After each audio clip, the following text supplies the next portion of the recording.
بسم الله الرحمن الرحيم. تبارك الذي بيده الملك تبارك الذي بيده الملك تبارك الذي بيده الملك وهو على كل شيء قدير الذي خلق الموت والحياة ليبلوكم أيكم أحسن عملا وهو العزيز الغفور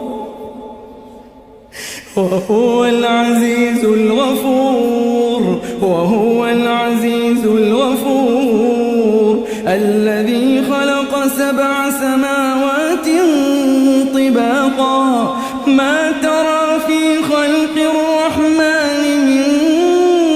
تفاوت فارجع البصر هل ترى من فطور ثم ارجع البصر كرتين ينقلب إليك البصر خاسئا وهو حسير ولقد زينا السماء الدنيا بمصابيح وجعلناها رجوما للشياطين وأعتدنا لهم عذاب السعير وللذين كفروا بربهم عذاب جهنم وبئس المصير إذا ألقوا فيها سمعوا لها شهيقا وهي تفور تكاد تميز من الغيظ كلما ألقي فيها فوج سألهم خزنتها ألم يأتكم نذير قالوا بلى قد جاءنا نذير فكذبنا وقلنا ما نزل الله من شيء إن أنتم إلا في ضلال كبير وقالوا لو كنا نسمع أو نعقل ما كنا في أصحاب السعير فاعترفوا بذنبهم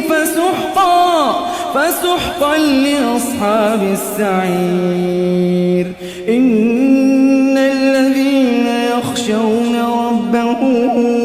بالغيب لهم مغفرة وأجر كبير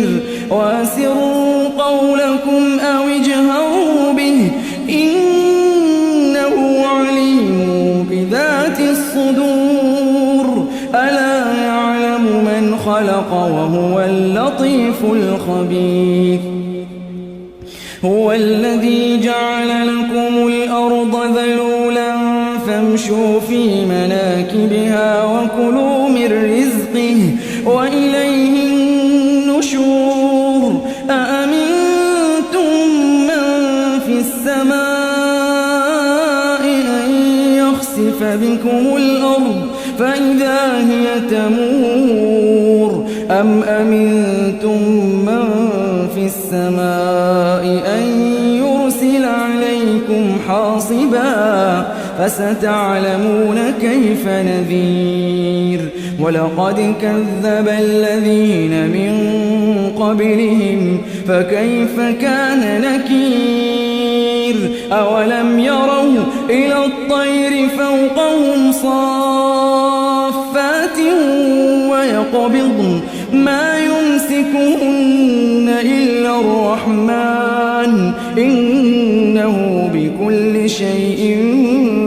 بصير أمن هذا الذي هو جند لكم ينصركم من دون الرحمن إن الكافرون إلا في غرور أمن هذا الذي يرزقكم إن أمسك رزقه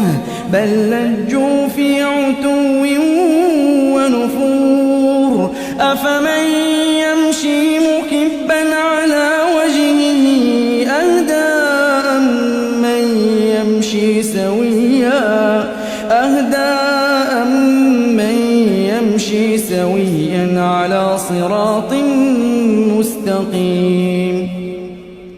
قل هو الذي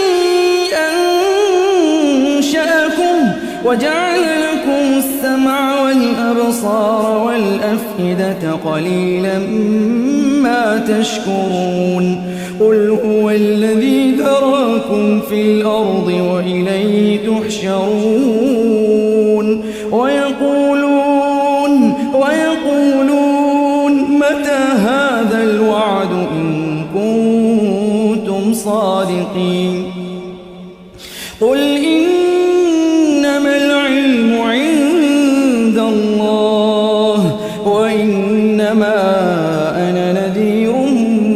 مبين فلما رأوه زلفة سيئت وجوه الذين كفروا وقيل هذا الذي كنتم به تدعون قل أرأيتم إن أهلكني الله ومن معي أو رحمنا فمن يجير الكافرين من عذاب أليم قل هو الرحمن آمنا به